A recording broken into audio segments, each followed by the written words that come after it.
How to fix Facebook page isn't available right now on iPhone. Hello guys, this is Atticus and welcome back to another tutorial video. In today's video, I'll teach you guys how you can fix Facebook page isn't available right now error on your iPhone's Facebook.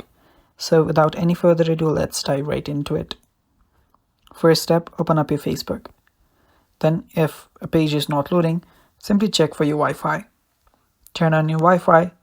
You can change your Wi-Fi connection as well and check if it starts working.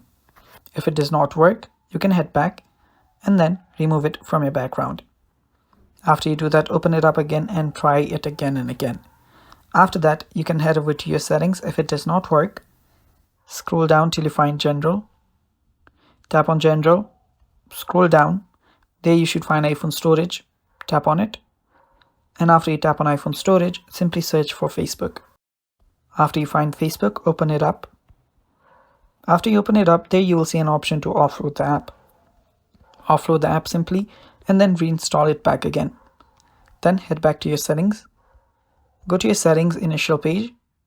Head over to General again. Scroll down and there you should find VPN and device management. Tap on it and make sure that you're not connected to any VPN. After doing that, you can head back. And after you do that, head over to your app store.